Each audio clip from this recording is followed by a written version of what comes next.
Hello students, मैं हूं आपका दोस्त, आपका टीचर अनस। आज मैं आपको रूट 2 को इर्रेशनल प्रूफ करके दिखाऊंगा। जिस टेक्निक से मैं रूट 2 को इर्रेशनल प्रूफ करूंगा उस टेक्निक का नाम है proof by contradiction. Proof by contradiction technique की खासियत यह है कि जैसे हमें रूट 2 को इर्रेशनल प्रूफ करना है तो हम इसका अपोजिट लेके चलेंगे। इसका अपोजिट होता है रेशनल। तो रूट 2 को इर्रेशनल प्रूफ करना है तो हम अपोजिट लेके चलेंगे कि रूट 2 रेशनल है। हम क्या मान के चलेंगे कि रूट 2 रेशनल है। जब रूट 2 रेशनल है तो उसको a/b के फॉर्म में लिख सकते हैं। तो यहाँ पर एक चीज और हम यहाँ पर मान लेंगे कि a और b का कोई भी कॉमन फैक्टर 1 के अलावा नहीं है, मतलब a और b कोई की टेबल से कटेंगे नहीं। ठीक, अब यहाँ पर देखिए b को इधर भेज देंगे, ये हो जाएगा root 2b equal to a, squaring on both side कर देंगे, ये हो जाएगा 2b square equal to a square. अब देखिए यहाँ पर 2 को नीचे भेज देंगे तो a स्क्वायर अपॉन 2 है, इसका मतलब कि 2 डिवाइड कर रहा है a स्क्वायर को। जब 2 a स्क्वायर को डिवाइड करेगा तो b स्क्वायर आएगा ना। यहाँ पर 2 डिवाइड कर रहा है a स्क्वायर को, ऐसे लिख सकते हैं ना, लिख दिया। अब यहाँ पर जब 2 a स्क्वायर को डिवाइड कर रहा है, आप ही सोचिए 2 डिवाइड कर रहा है 64 को, मतलब 8 के स्क्वायर को, 2 डिवाइड कर रहा है 8 के स्क्वायर को, तो 2 8 को भी तो डिवाइड करेगा भाई। वैसे 2 डिवाइड a स्क्वायर है तो 2 डिवाइड a ऑल्सो हो जाएगा।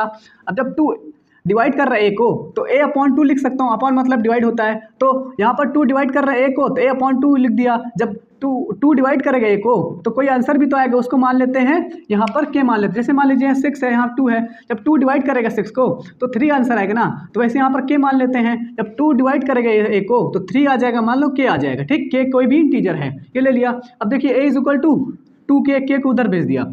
अब देखिए क्या करेंगे, अब जो a is equal to 2k है ना, a की वैल्यू जो 2k है इसको पुट कर देंगे इक्वेशन फर्स्ट में। इक्वेशन फर्स्ट ये है, इक्वेशन फर्स्ट में इसको पुट करेंगे, a के प्लेस पे 2 रख देंगे तो ये हो जाएगा 4k स्क्वायर अपॉन 2। तो ये 2 कैंसिल हो जाएगा तो b square is equal to 2k square हो जाएगा।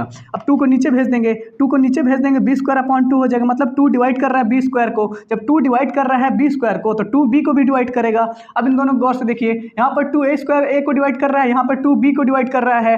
तो इसका मतलब ये हुआ सेकंड और थर्ड इक्वेशन से हमें ये पता चला कि a और b का कॉमन फैक्टर 2 है, मतलब a और b दोनों को 2 डिवाइड कर दे रहा है। लेकिन यहाँ पे हम मान के चले कि a और b को कोई डिवाइड नहीं कर पाएगा 1 के अलावा, मतलब a और b को कोई भी कॉमन फैक्टर 1 के अलावा नहीं है। लेकिन यहाँ पर क्या पता चल रहा है, यहाँ पे पता चल रहा है कि जो 2 है ना, a और b दोनों को डिवाइड कर देगा। मतलब ये जो लाइन है ना, ये लाइन इस फैक्ट को कॉन्ट्रडिक्ट कर रही है, मतलब ये जो लाइन है ना इस फैक्ट को काट रही है। तो भाई क्यों काट रही है लाइन, दिस क्यों काट रही बताओ, because but this contradict the fact that a and b have no common factor other than 1। लेकिन ये जो लाइन है ना इस फैक्ट को काट रही है। बताओ ये कॉन्ट्रडिक्शन क्यों आया, ये कॉन्ट्रडिक्शन इस वजह से आया क्योंकि हमने गलत अजम्पशन लिया। हमने अजम्पशन क्या लिया है, हमने अजम्पशन लिया है कि रूट 2 रेशनल है, तो हमने गलत अजम्पशन लिया तभी तो कॉन्ट्रडिक्शन आ रहा है। तो हम मान के चलेंगे कि रूट 2 इर्रेशनल है। इस तरीके से हमने रूट 2 को इर्रेशनल प्रूफ कर लिया। Thank you.